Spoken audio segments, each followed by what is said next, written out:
আল্লাহ পাক বলেন, আমি পৃথিবীতে যুগে যুগে সময়ের কাল ক্ষেপণ করে করে কিছু সময় পর পর জাতি গোষ্ঠীর কাছে ভিন্ন সময়ে ভিন্ন ভিন্ন নবী এবং রাসূল প্রেরণ করেছিলাম। আমরা পড়ি সুবহানাল্লাহ। নবী এবং রাসূলগণ আগমন করার পরে আল্লাহ পাক রব্বুল আলামিন বলেন, কোন কোন নবী অথবা রাসূলকে আমি অন্য নবী কিংবা রাসূলের উপরে মর্যাদাবান করেছিলাম। তার মানে বোঝা যায় কোন কোন নবীর মর্যাদা অন্য নবীদের থেকে বেশি, আবার কোন কোন নবীদের মর্যাদা তার থেকেও বেশি। স্পষ্ট প্রতীয়মান হয় প্রত্যেক নবীর মর্যাদা এক নয়, কোন কোন নবীর মর্যাদা আল্লাহর কাছে অনেক গুণে বেশি। আল্লাহ পাক সেই কথা এখানে ব্যক্ত করলেন। আল্লাহ পাক বলেন, কোন কোন নবীর উপরে আমি আল্লাহ তাআলা কোন কোন নবীর মর্যাদাকে প্রাধান্য দিয়েছি বা বাড়িয়ে দিয়েছি। আল্লাহ পাক পরক্ষণে বলেন, এই মর্যাদাকে আমি আল্লাহ সমুন্নত করেছি কিভাবে? যেমনিভাবে আমি মারিয়াম পুত্র ঈসা আলাইহিস সালাতু ওয়াস সালামকে প্রকাশ্যে কিছু নিদর্শন আমি আল্লাহর পক্ষ থেকে দান করে তার সম্মান বাড়িয়ে দিয়েছিলাম। সুবহানাল্লাহ।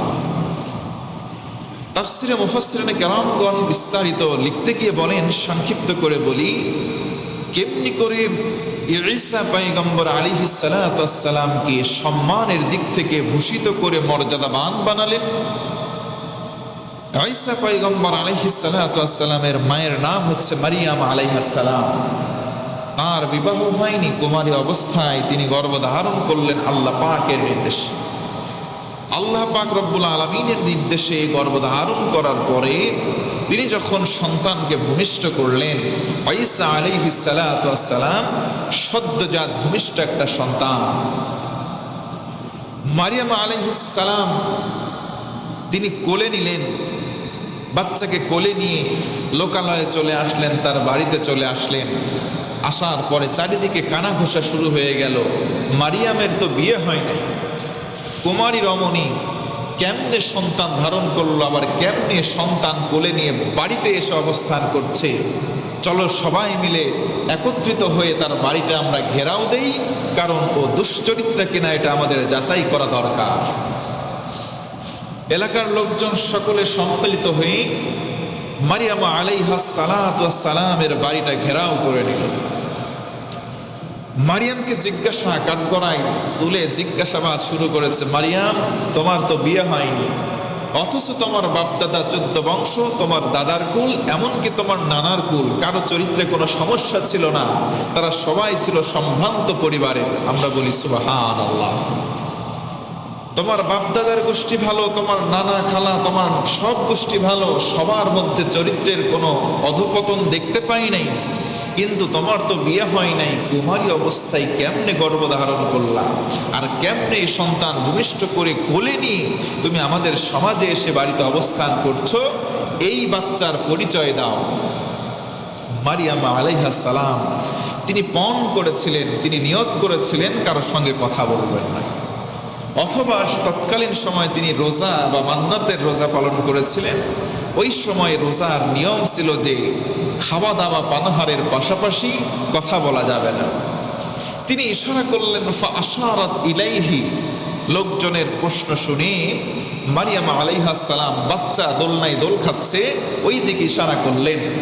চোখের ইশারা দিয়ে বোঝাতে চাইলেন অথবা হাতের ইশারা দিয়ে বোঝাতে চাইলেন, ওই বাচ্চার পরিচয় সম্পর্কে জ্ঞান নিতে চাও, আমাকে জিজ্ঞেস করার দরকার নেই, এই বাচ্চাকেই তোমরা জিজ্ঞেস করো তার পরিচয় কি। সুবহানাল্লাহ। লোকজন তখন বলে উঠল, হারে, একটা বাচ্চা যখন বড় হয় নির্দিষ্ট একটা সময় শেষে কথা বলা শেখে, আর এই বাচ্চা তো কেবল দোলনায় দোল খায়, কেমনে আমাদের সঙ্গে কথা বলবে, আমরা কি করে তাকে জিজ্ঞেস করব, বাবা তোর পরিচয়টা আগে বল। ফাআশারাত ইলাইহি ক্বালু কাইফা নুকাল্লিমু মান কানা ফিল মাহদি সাবিয়্যা। ওরে মারিয়াম, এই তো কেবল দোলনার মধ্যে দোল খাচ্ছে, আমাদের সঙ্গে কি করে কথা বলবে। তৎক্ষণাৎ ছোট্ট বালক ঈসা আলাইহিস সালাতু ওয়াস সালাম, যাকে আল্লাহ পাক স্বয়ং নিজে মর্যাদা দান করেছেন, আর দেরি করে নাই, কাল বিলম্ব না করে দোলনার মধ্যে দোলরত অবস্থায় ওই মানুষদের প্রশ্নের জবাব দিলেন, বললেন তোমরা সবাই চুপ করো। ক্বালা, তিনি বললেন, ইন্নী আব্দুল্লাহ, আমি অবৈধ কোনো সন্তান নই, আমার মা যারও সন্তান পেটে ধারণ করে নাই, আমি সরাসরি আল্লাহর জমিনে আল্লাহর পক্ষ থেকে এসেছি। ইন্নী আব্দুল্লাহ, আমি হলাম আল্লাহর বান্দা। জোরে বলুন সুবহানাল্লাহ। আমি আল্লাহর বান্দা, প্রেরিত হয়েছি। ওয়াজআলানি নাবিয়্যা, আরে আল্লাহ শুধু তার বান্দাদের তালিকায় রাখেন নাই, আল্লাহ আমাকে নবুয়ত দান করেছেন। সুবহানাল্লাহ। কেমন করে মর্যাদা দান করলেন? আল্লাহ রাব্বুল আলামিন বলেন, তিলকার রুসুলু ফাদ্দালনা বা'দাহুম আলা বা'দিম মিনহুম মান কাল্লামাল্লাহ। পৃথিবীতে যত রাসূল আগমন করেছে, যত নবী আলাইহিস সালাতু ওয়াস সালাম গণাগমন করলেন, আল্লাহ রাব্বুল আলামিন একের উপরে অন্যকে মর্যাদাবান করলেন। জোরে বলুন সুবহানাল্লাহ। আল্লাহ রাব্বুল আলামিন বলেন, ওয়ারাফা বা'দাহুম দারাজাতিন ওয়া আতাইনা ঈসা ইবনা মারইয়াম আল বাইনাতি ওয়া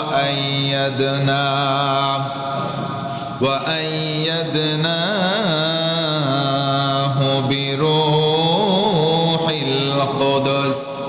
আল্লাহ রাব্বুল আলামিন ঈসা নবী আলাইহিস সালাতু ওয়াস সালামের আত্মাটাকে রূহুল কুদুস দ্বারা আখ্যা দিলেন। জোরে আওয়াজ করে বলতে হবে সুবহানাল্লাহ। পবিত্র একটা আত্মা ঈসা পয়গম্বর আলাইহিস সালাতু ওয়াস সালাম, তার মর্যাদাও আল্লাহ পাক রব্বুল আলামিন স্বয়ং নিজেই দিয়েছেন। এবার লোকজন সবাই চুপ হয়ে গেল। কি ব্যাপার, বলে কি? ছোট্ট বাচ্চা কেমনে কথা বলে? শুধু কথা বলে অতটুকুন ক্ষান্ত নয়, সঙ্গে সঙ্গে তিনি বললেন, আতানিয়াল কিতাব। ওরে এলাকার লোকজন, তোমরা শুনে রাখো, আমার মাকে তোমরা গালিগালাজ করো না, তাকে তোহমত দিও না, তাকে কাঠগড়ায় দাঁড় করিও না, কারণ আমি আল্লাহর পক্ষ থেকে শুধু তার বান্দা কিংবা রসুল নই, বরং আমি আল্লাহর পক্ষ থেকে কিতাব লাভ করবো। জোরে আরেকবার বলুন না সুবহানাল্লাহ। তৎকালীন সময় নবী মুহাম্মদুর রাসূলুল্লাহ সাল্লাল্লাহু আলাইহি ওয়াসাল্লাম, তার জামানায় এক ইহুদি আর এক মুসলমান রাস্তার মধ্যে যেতে যেতে তারা কিশোর, তারা মাঠে কাজ করতে যাচ্ছেন।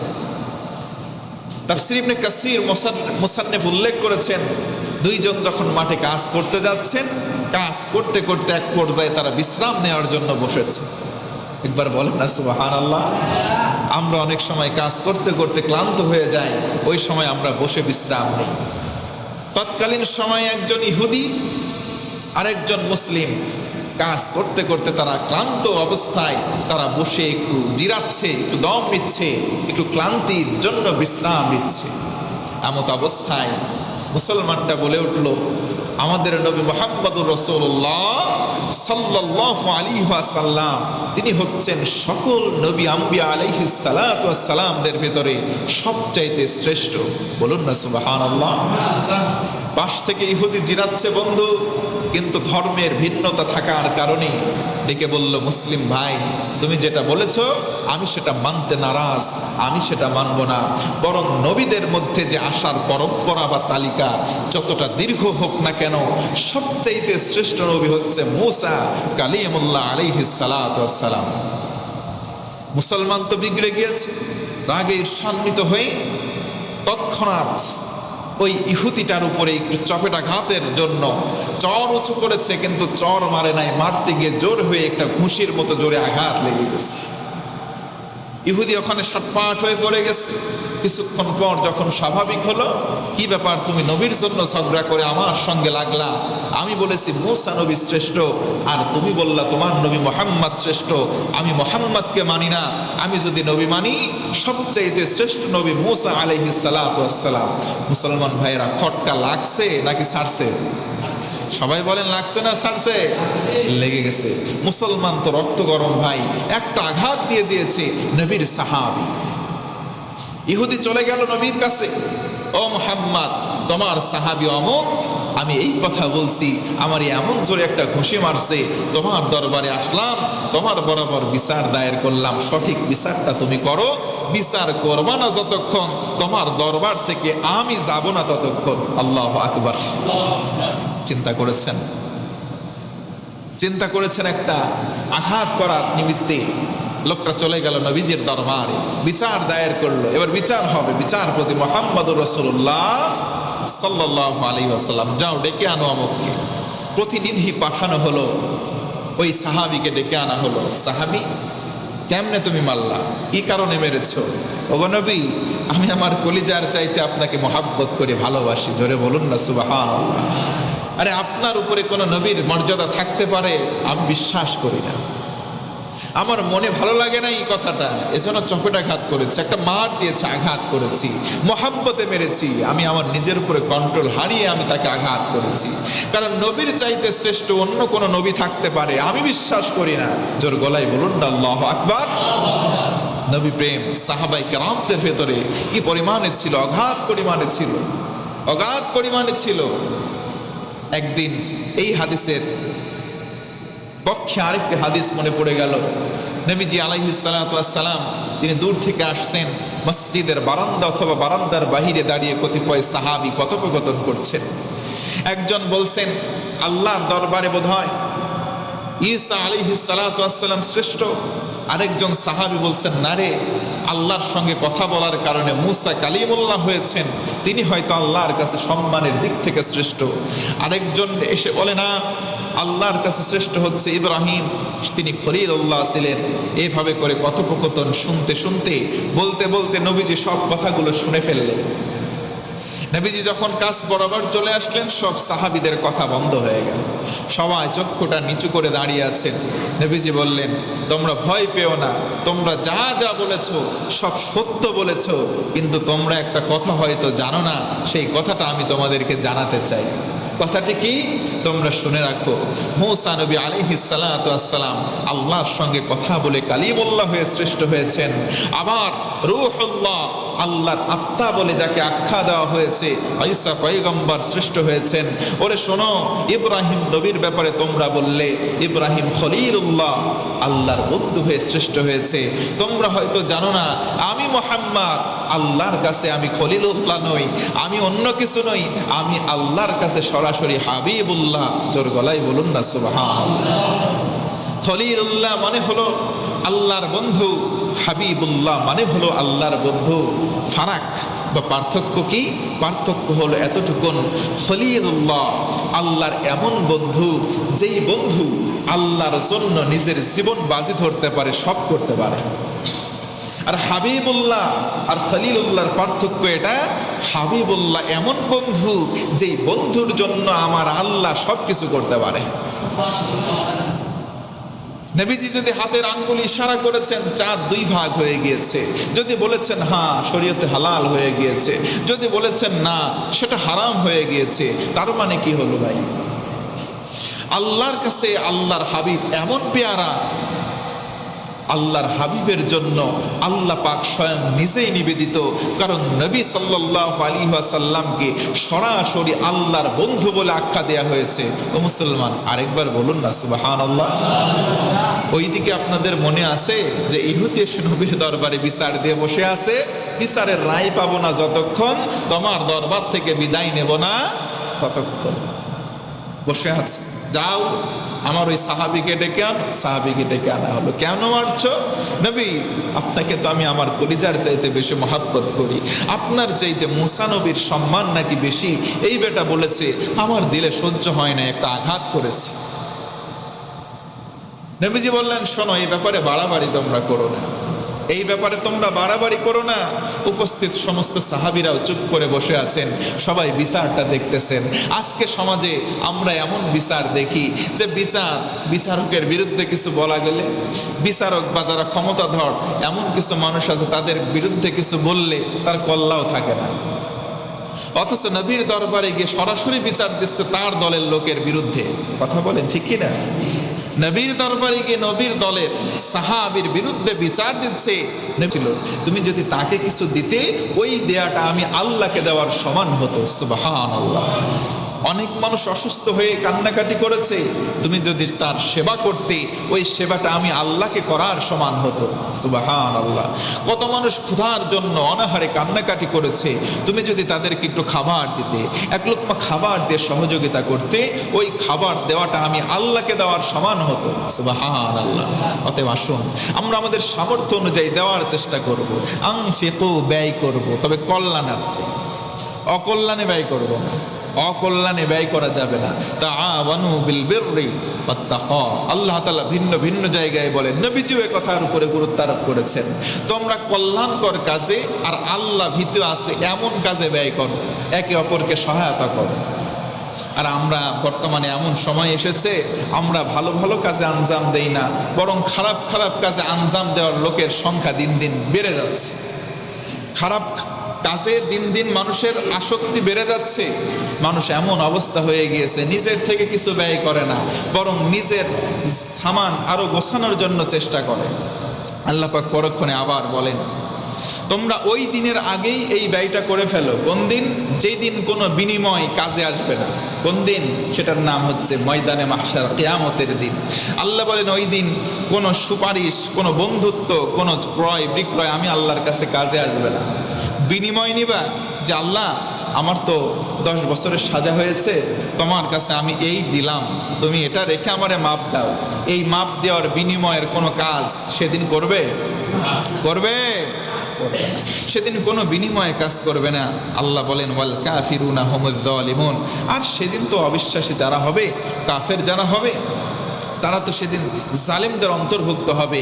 আয-যুলমু যুলুমাতুন ইয়াউমুল কিয়ামা, নবী আমার বলেন, সেদিন জালেমদের ওই অন্ধকার, যেই পাপের কাজগুলো, এই পাপের কাজগুলো তার চারপাশ অন্ধকার করে নেবে। অন্ধকারের মধ্যে হাবুডুবু খেতে খেতে জাহান্নামে নিক্ষিপ্ত হবে। নাউযুবিল্লাহি মিন যালিক। আল্লাহ রাব্বুল আলামিন পরক্ষণে তার পরিচয়ের কথা বলবেন। পরিচয়ে যাওয়ার আগে আমরা এই আয়াত সম্পর্কে মুফাসসিরের আরেকটি কওল বা উক্তি একটু জেনে নেওয়ার চেষ্টা করি। আল্লাহ রাব্বুল আলামিন কিয়ামতের দিন সিংহায় ফুৎকার দেওয়ার মাধ্যমে কায়েম করবেন। এই সিংহায় ফুঁ হবে 3টা। ইসরাফিল আলাইহিস সালাতু ওয়াস সালাম বাঁশি নিয়ে সিংহা নিয়ে বসে আছেন। সর্বসাকুল্যে ফুঁ দেবেন কয়টা? 3টা ফুঁ দেবেন। প্রথম একটা ফুঁ দেবেন ফাজাউন, এই ফুঁয়ের মাধ্যমে সবার দিলের কলিজার ভিতরে ভয়ের পয়দা হয়ে যাবে, সবাই ভীত সন্ত্রস্ত হয়ে পড়বে। আজকে দেখেন নাই, কোথাও বসে আছেন স্বাভাবিকভাবে, আশপাশে যদি একটু বিকট আওয়াজ হয়, একটু ভীত সঞ্চার আমাদের কলিজার মধ্যে হয় না? হয়। এই যে যারা রূপপুরের আওয়াজটা শুনেছেন, প্রথমের দিকে যখন যে ইনস্ট্রুমেন্টগুলো ইনস্টল হচ্ছিল, আওয়াজ হচ্ছে, কিছুদিন পর পরে আওয়াজ হয়, আশেপাশের মানুষগুলো অনেক ভীত সন্ত্রস্ত হয়ে যায়। তেমনিভাবে কোথাও যদি বিকট একটা আওয়াজ হয়, আমরা ভীত সন্ত্রস্ত হই। আল্লাহ পাক যে 3টা ফুৎকার দিয়ে কিয়ামত শুরু করবেন, তার প্রথম ফুৎকারটা হবে প্রত্যেকের কলিজায় ভীত পয়দাকারী।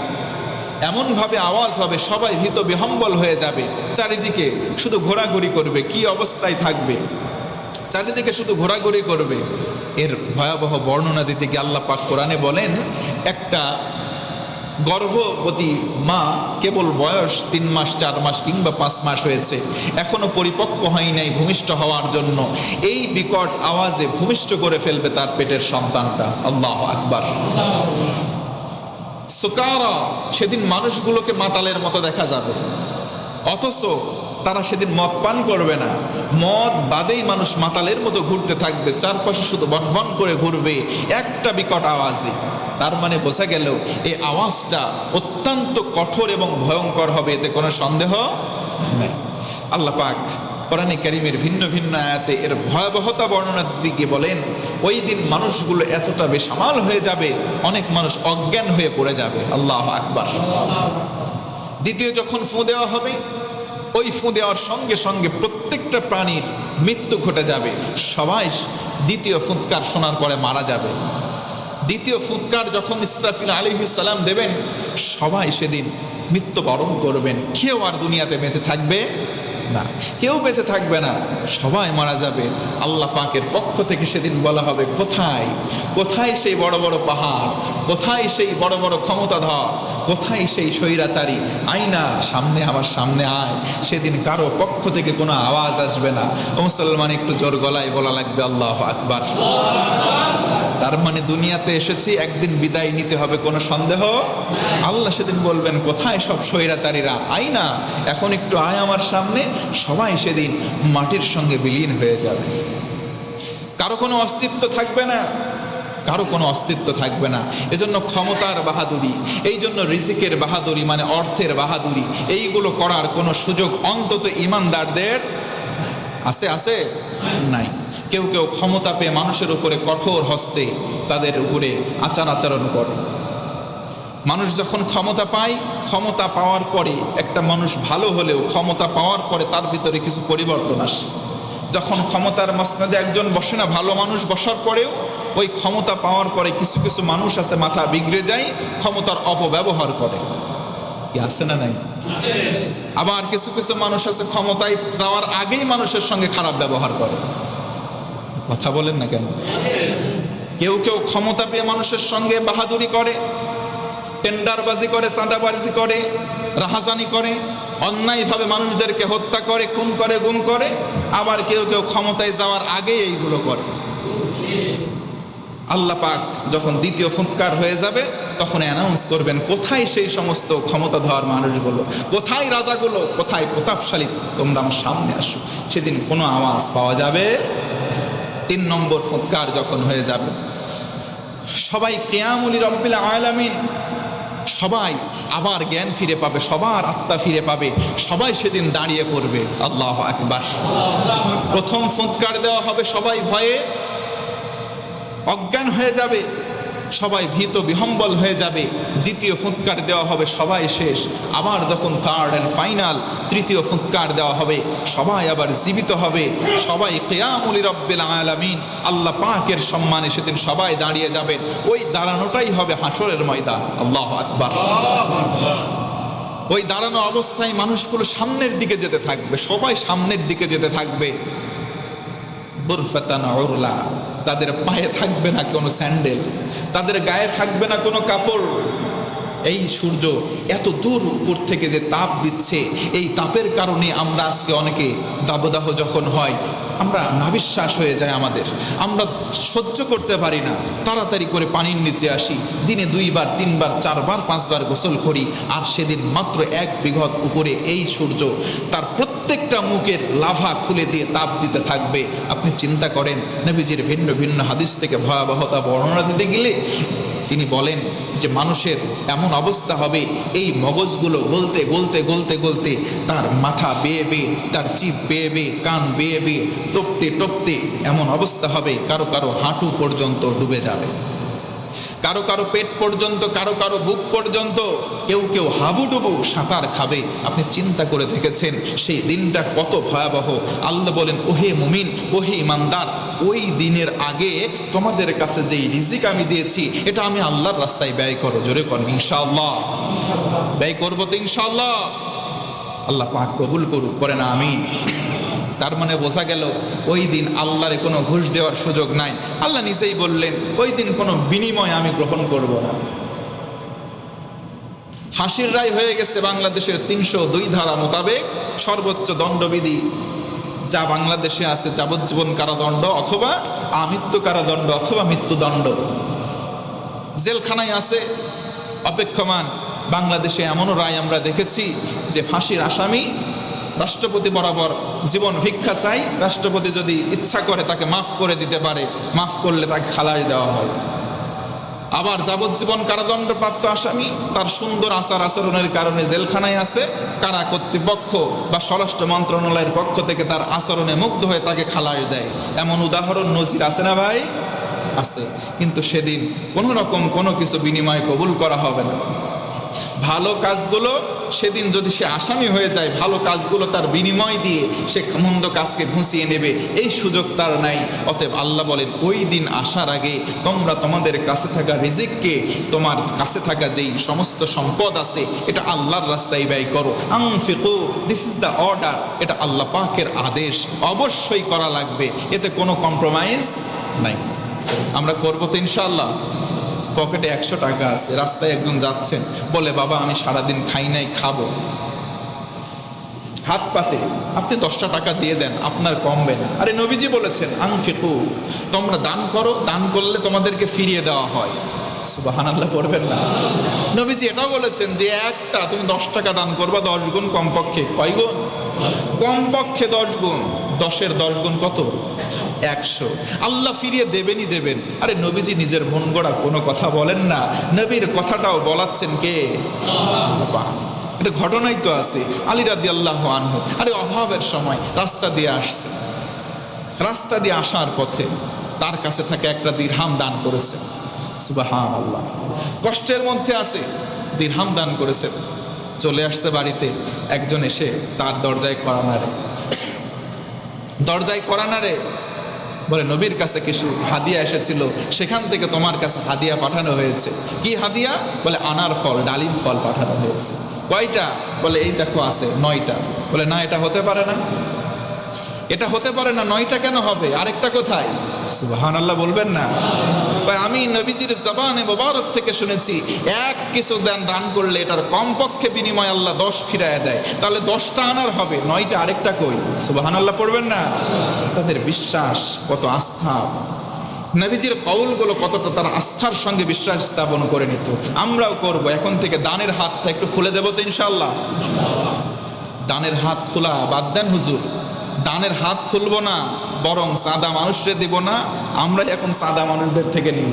বর্তমান পরিস্থিতি এতটা ঘোলাটে হয়ে গিয়েছে, সাংবাদিক সঠিক কথা লিখবে, এটা লিখলেও অনেক সময় সাংবাদিকের জীবন পর্যন্ত নাশ হয়ে যাচ্ছে।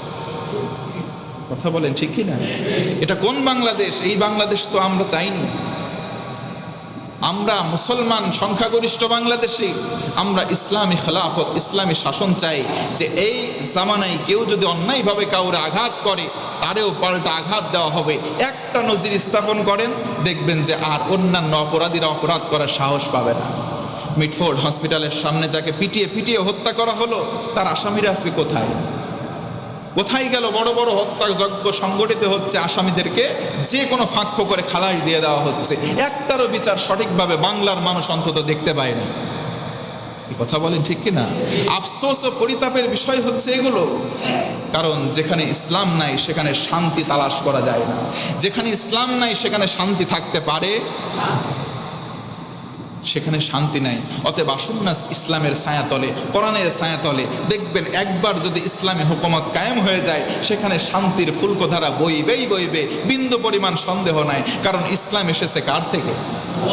আল্লাহ থেকে। আল্লাহ রাব্বুল আলামিন বক্তব্যকে পাল্টে ফেলে এবার বললেন, ইমানদারেরা তোমরা বিশ্বাস রাখো আমি আল্লাহর কিছু পরিচয় আছে, আমি আল্লাহ এবার আমার আসল জাতের কিছু পরিচয়, ইউনিক কিছু পরিচয় তোমাদের সামনে তুলে ধরবো, আমরাও জানার চেষ্টা করবো ইনশাআল্লাহ। আপনারা কি বিরক্ত হচ্ছেন? এবার আমরা সেই আয়াতের মধ্যে প্রবেশ করব, যে আয়াতকে বলা হয় কোরআন আল কারীমের মধ্যে শ্রেষ্ঠ আয়াত। বলতে পারবেন সে আয়াতটা কি? মাশাআল্লাহ, আয়াতুল কুরসি। আয়াতুল কুরসি। আয়াতুল কুরসিকে কুরসি বলার অনেকগুলো কারণ আছে। কুরসি মানে চেয়ার। কুরসি মানে কি? চেয়ার। চেয়ারে বসে থাকে। আসলে চেয়ারকে চেয়ার বলা হয়, চেয়ার তো শব্দটা ইংরেজি শব্দ। চেয়ারকে বাংলায় কি বলা হয়? কেদারা। হ্যাঁ, কেদারা। টেবিলকে আমরা টেবিল বলি। কিছু কিছু বাংলা শব্দটা আসলে বাংলাদেশে যা আমরা বাংলা ভাষাভাষী মিক্সিং শব্দ ব্যবহার করি। আমরা টেবিলকে টেবিল বলি, আসলে ইংরেজিতে বলি। ওটাকে বলা হয় কি? চৌপায়া, মানে 4 পায়া বিশিষ্ট জিনিসকে বলা হয় টেবিল। তো এইরকম শব্দ কুরসি আরবি শব্দ, এর অর্থ হচ্ছে চেয়ার। আল্লাহ রাব্বুল আলামিন একটা কুরসিতে বসে আছেন, আরশে আসিমের উপরে যে কুরসিতে বসে আছেন, ওই কুরসিকে কুরসি দ্বারা উদ্দেশ্য করা হয়েছে। সুবহানাল্লাহ পড়বেন না? আল্লাহ আল্লাহ রাব্বুল আলামিন এই জাতিগত, এই সিফাতিগত, এই পরিচয়গুলো নিজেই ব্যক্ত করেছেন। সুবহানাল্লাহ বলবেন না? কোন মুফাসসির এটাকে ইসমে আল আজম বলে আখ্যা দিয়েছেন। ইসমে আজম বলে কেউ যদি আল্লাহর কাছে ধরনা দিয়ে দোয়া করে, সেই দোয়াটা আল্লাহ শতভাগ কবুল করে নেয়। সুবহানাল্লাহ। এখন ইসমে আজম এটা কিনা এ ব্যাপারে মতানৈক্য রয়েছে, তবে অধিকাংশ মুফাসসিরিনে কেরামগণ বলেছেন এই আল্লাহর 9টি গুণবাচক নামের মধ্যে যে কোনো একটি নাম আল্লাহর ইসমে আজম। সুবহানাল্লাহ বলবেন না? একদিন নবী সাল্লাল্লাহু আলাইহি ওয়াসাল্লাম হযরতে আবু হুরায়রা রাদিয়াল্লাহু তাআলা আনহুকে কিছু সম্পদ দিলেন, যেটা ফিতরা অথবা যাকাতের। বললেন আবু হুরায়রা এটাকে দেখে রাখো। আবু হুরায়রার বাসায় নিয়ে গিয়ে নিজ দায়িত্বে রেখেছেন একটা জায়গায়। রাত্রিবেলা শুয়ে আছেন, হঠাৎ করে একটা চোর চলে আসছে। চোর এসে সেখান থেকে কিছু সম্পদ নিয়েছে, চলে যাচ্ছে। হযরতে আবু হুরায়রা পিছন দিক থেকে এসে ধরে ফেলেছে। দাঁড়া বেটা, এইগুলো আমানত আমার কাছে রাখা হয়েছে, তুই নিয়ে কোথায় যাস? দাঁড়া। বলে আমার ছেড়ে দাও, মাফ করে দাও। না, তোকে নবীর দরবারে নিয়ে যাব।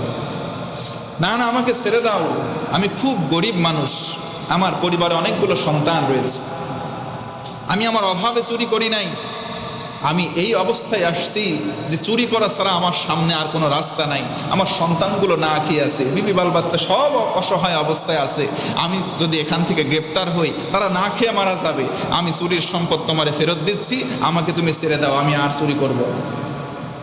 আবু হুরায়রা রাদিয়াল্লাহু আনহু মনটা নরম হয়ে গেছে। যা বেটা যা, তোকে ছেড়ে দিলাম। সম্পদ রেখে চোরটা চলে গেছে। নবীজির দরবারে সকালবেলা নবীজি বললেন আবু হুরায়রা, যারে তুমি ধরছিলে তার খবর কি? সুবহানাল্লাহ বলবেন না? নবীর কাছে জানানো হয়েছে ওহির মাধ্যমে। সুবহানাল্লাহ পড়বেন না? বলে নবীজি কাকুতি মিনতি করছে, কি করব, মানুষ তো আমিও, সেও পরিবারের কথা বলছে, সন্তানের কথা বলছে, আমি ছেড়ে দিছি। নবীজি মুস্কি হাসলেন, বলেন না সুবহানাল্লাহ? নবীজি বললেন সে মিথ্যা বলেছে, সে মিথ্যা বলেছে। দ্বিতীয় রাত আবার যখন চলে আসছে, আবার সেম চোর চলে আসছে, আবার কিছু সামান চুরি করছে। আবু হুরায়রা রাদিয়াল্লাহু আনহু আবার ধরে ফেলছে। সেদিন আবার কানে ধরে কাকুতি মিনতি উঠা বসা করছে, আর জীবনে করবো না, আমি তো বিপদে পড়ে করছে, আমারে ছেড়ে দাও না, আজকে ধরে নবীর দরবারে নিয়েই যাও। আরে আবু হুরায়রা, তুমি আমারে ছেড়ে দাও, আর জিন্দেগিতে আমি তোমার কাছে প্রমিস করলাম, ওয়াদা করলাম, আর জিন্দেগিতে চুরি করবো না, এখান থেকে চলে যাব, আর কোনোদিন চুরি করবো না, চলে যাব। দয়া মায়া উদ্রেক হয়েছে, ঠিক আছে যা, ছেড়ে দাও। চোর চলে গেছে। নবীর দরবারে সকালবেলা গেছে। আবু হুরায়রা যারে ধরছিল তার খবর কি? হযরতে আবু হুরায়রা বললেন আজকেও সেম সেম কাহিনী বলছে, আমি তারে ছেড়ে দিছি, দিলের মধ্যে মায়া আসছে। নবীজি বললেন ও মিথ্যা বলছে। নাউজুবিল্লাহ পড়বেন না? আজকেও সমাজে এরকম মানুষ ভেসে কিছু চোর আছে, জনগণের মাল এইভাবে করে চুরি করে খায়, ধরা পড়ার পরেও তাদের লজ্জা হয় না। কথা বলে ঠিক? অথচ তারা কাজ্জাব, তারা মিথ্যাবাদী। নবীজি এলান করেছেন, সতর্ক করেছেন, মানুষ তো আমরা, আমাদেরও দিলগুলো নরম। আমরাও বলি চোর যারা চুরি করছো বিগত দিনে, জনগণের সম্পদ আর চুরি কইরো না, মাপসে ফিরে আসো, কারণ আমরা মাফ করলে আল্লাহ মাফ করে দেবে। তৃতীয় দিন আবার আবু হুরায়রা চলে আসছে। চোর রাত্রিবেলা মিটিমিটি ছোট্ট করে আবার আসছে। তৃতীয় দিন সম্পদ চুরি করছে, যাবে, ওই সময় আবার ধরে ফেলছে আবু হুরায়রা। এই চোর, আজকে তুই পালাবি কোথায়? তোরে নিয়ে যাবোই যাব, আমারে মাফ করে দাও। আরো কান্নাকাটি বাড়াই দিছে। চোর ধরা পড়ছে। ধরা পড়ার পরে বলে না, আজকে তোকে নবীর দরবারে নিয়েই যাব। আমার বাড়িতে এরকম অসহায় সন্তান আছে। সেদিন আর আবু হুরায়রা রাদিয়াল্লাহু আনহু কোনো কথা শোনেন নাই। আজকে তোরে নিবই নিব, কেউ ঠেকাইতে পারবে না। বেঁধে ফেলছে, রশি দিয়ে বেঁধে ফেলেছে। চোর চিন্তা করতেছে না আজ কেমনে মুক্তি পায়। আবু হুরায়রা, তুমি যদি আমারে ছেড়ে দাও, তোমার এমন একটা জিনিস শিখাই দেব, ওই জিনিসটা যদি তুমি পাঠ করতে পারো, তিলাওয়াত করতে পারো, তোমার কাছে কোনোদিন চোর আসতে পারবে না, কোনো শয়তানিও চলবে না। আবু হুরায়রা রাদিয়াল্লাহু আনহু চিন্তা করলো, আহারে অমূল্য সম্পদ, এমন জিনিস পাঠ করবা, চোরই আসবে না, তাহলে তো জিনিসটা শেখা দরকার। ঠিক আছে, যা, তোরে আমি ছেড়ে দেবো। আমার হাতের বাঁধনটা খুলে দাও, আমি তোমারে শিখাই। হাতের বাঁধন খুলে দিছে। বলে ঠিক আছে, তুমি বিসমিল্লাহ সহ আয়াতুল কুরসি, আল্লাহু লা ইলাহা ইল্লা হুয়াল হাইয়ুল কাইয়্যুম লা তাখুযুহু সিনাতুন ওয়ালা নাওম। তুমি যদি আয়াতুল কুরসি বিসমিল্লাহ সহ পড়ে রাত্রিবেলা ঘুমিয়ে যাও, তোমার বাড়িতে যত সামান আছে সব কিছুর রক্ষণাবেক্ষণের দায়িত্ব আমানত নিয়ে নেয় আমার আল্লাহ। সুবহানাল্লাহ বলেন। জোর যা, তোকে ছেড়ে দিলাম। সকালবেলা নবীর দরবারে গেছে। ও আবু হুরায়রা, নবীজি বলতেছেন, আবু হুরায়রা তোমার সেই চোরের খবর কি? আজকে রাসূলুল্লাহ আজকেও কাকুতি মিনতি করছে, তবে আজকে আমি ধরছি তার রশি দিয়ে বাঁধছি, আনবো, কিন্তু সে একটা কথা বলছে। কি বলছে? বলে আজকে এই বলছে। নবীজি মুস্কি হেসে বললেন, আবু হুরায়রা, ও পরপর 2 দিন মিথ্যা কথা বললেও আজকে তোমার যেটা বলছে এটা সত্য বলছে। সুবহানাল্লাহ। আজকে যেটা বলেছে এটা সত্য বলেছে। আরেকবার বলেন না সুবহানাল্লাহ। তাহলে আমরা এখান থেকে এই আমলটা তো গ্রহণ করতে পারি ইনশাআল্লাহ, বলেন না? আমরা আগামী দিনে আয়াতুল কুরসির আরো কিছু ফজিলত নিয়ে এর ভিতরে আরেকটু ডুব দিয়ে কিছু হলেও সংক্ষিপ্ত জানার চেষ্টা করবো ইনশাআল্লাহ।